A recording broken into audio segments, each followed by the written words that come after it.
Hey everyone, this is Louis7, and in this video I want to talk about the Update 28 War of the Three Peaks open beta in the Lord of the Rings Online, and how it is improving from that very rough start I had. So if anyone is unfamiliar, I did make a video with the first beta preview, and that will give the full story with what I'm talking about on this, but with this video, I will be focusing on some of the good changes that the beta has had, and also I will be talking about some further improvements I do think the update could still use before the live release. And just so everyone knows, I will be making another video covering some specifics with the mission system, some feedback I have there. And just one more thing here is that we are in build 2 for the Update 28 beta to give a time frame reference for this. And basically, I will say that Build 1 felt like an alpha to me rather, and Build 2 now actually feels like an actual beta, and that's kind of where I'll be going with this video and kind of why that is. Anyway, to get on with this, the first thing I thought improved was the mission system with the second build. So the mission system is kind of a big selling point for the War of the Three Peaks update, where it could actually be worth the price tag of a mini expansion. And on the first and second day of the beta, the mission system was actually barely functional, and there were many bugs with it. And even the first intro mission was broken, where nobody could complete it, and we also couldn't see where everything led after that first intro mission. And then also, the rewards were inconsistent, and low-level characters basically got no reward besides XP. And I will say they could very slowly acquire the barter tokens for cosmetic gear, but essentially no other reward. And in the middle of the first build, they actually did release a patch to the beta server that fixed the mission system, and that was a great improvement. It was still actually in the first build just a couple days later, but with that we could actually go through the mission system as a whole. That was a big step in it, basically, in kind of my reference, going from alpha to beta. But anyway, additionally, in the second build, moving on like a week later, there are a couple additional changes to the structure of the missions and the rewards.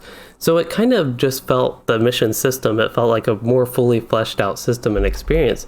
And kind of in short, after doing the intro mission, you get a small set of missions rather unlocked, and it at least looks like you will progress through the system and eventually like have all the missions unlocked and can just freely run them after progressing through the system now.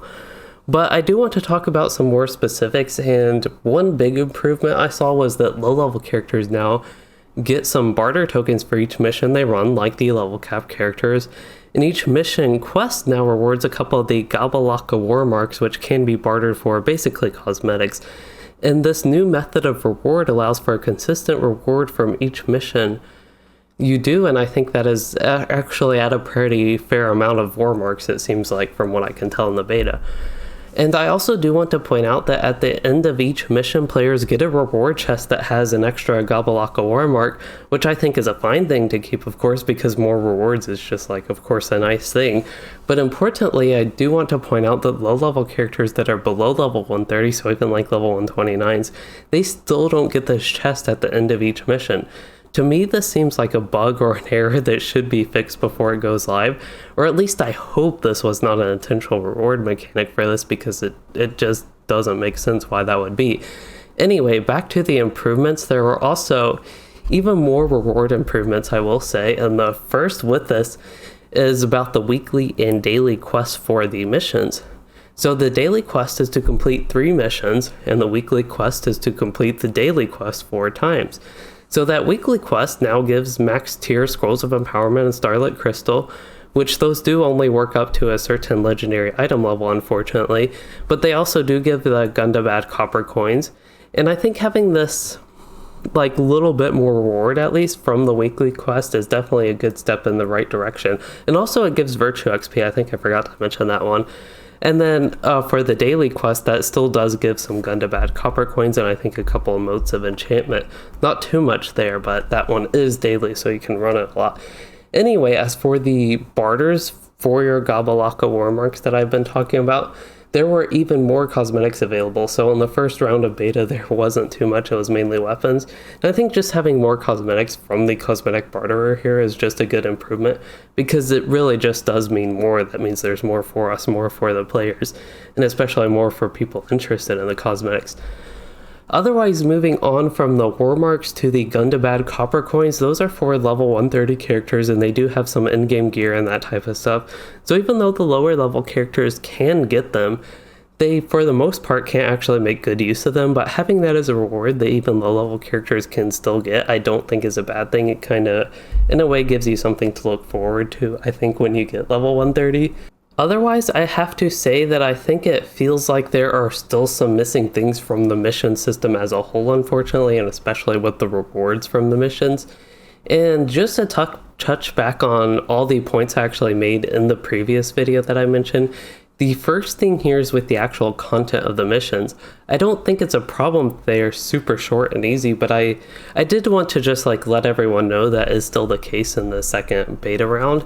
And anyway, to move on here, I feel like the biggest area that needs improvement is still with the rewards.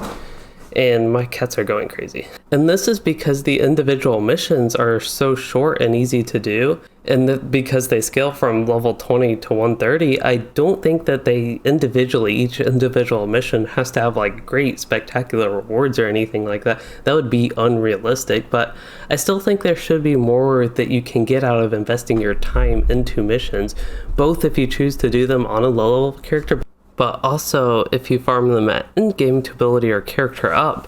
And just for some more specific ideas I have here, I will save that for my next video on the mission system if you are interested in that.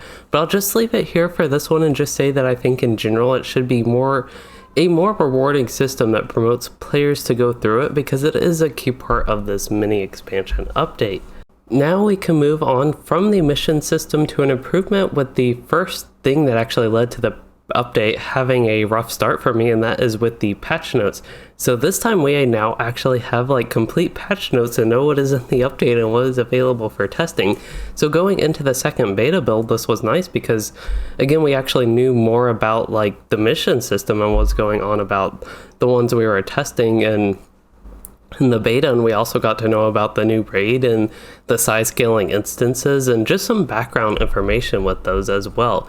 So that was all nice to see before actually jumping into the beta.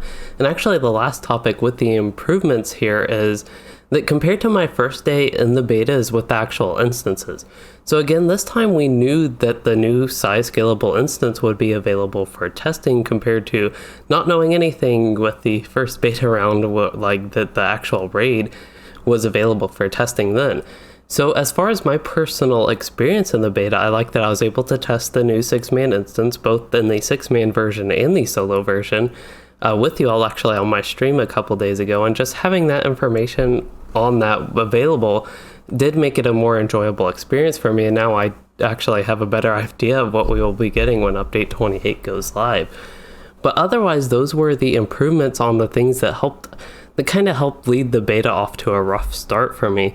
Now I do want to briefly mention some general areas where we had some good new things added to the beta, and just to remind everyone, betas are good because not only can things like change like we saw throughout this video, but also new features can be added.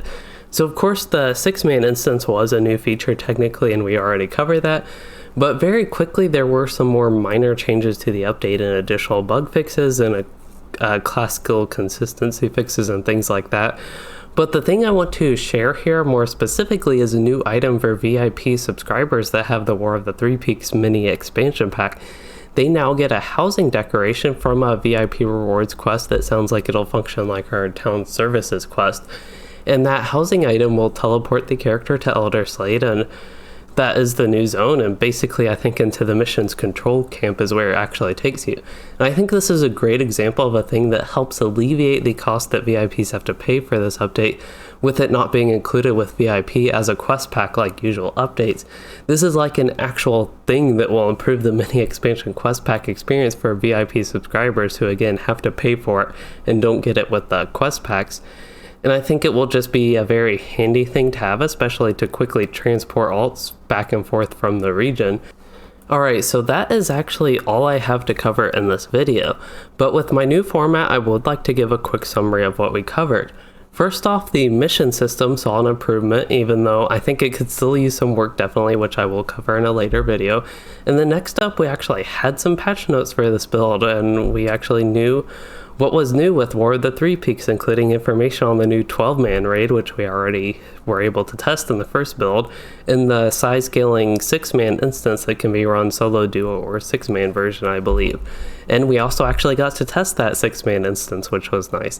And then finally, we did see some new things added into the beta, including a notable housing item for VIP subscribers that ports you to the new area. And just to summarize my thoughts, I am happy with the beta, or happy that the beta is seeing some improvements, even if some of it was just kind of bringing the update to my expectations from a beta from the rough launch we had. Again, I kind of consider the launch like an alpha. But that is exciting, and honestly just makes me more excited for the update 28 War of the Three Peaks when it finally launches. But having said that, I do think there could be some further improvements, like I mentioned in the video, but what we have so far is a good step in the right direction. So with this video, it is very weird that it is actually like a more normal length video, even though it is still like shorter than some of my more previous videos. But anyway, I hope you all enjoyed it and learned something useful about the upcoming update 28 and mini expansion pack War of the Three Peaks. And if you did, please consider liking and subscribing for more, or consider becoming a channel member to support the content. And thanks for watching, everyone.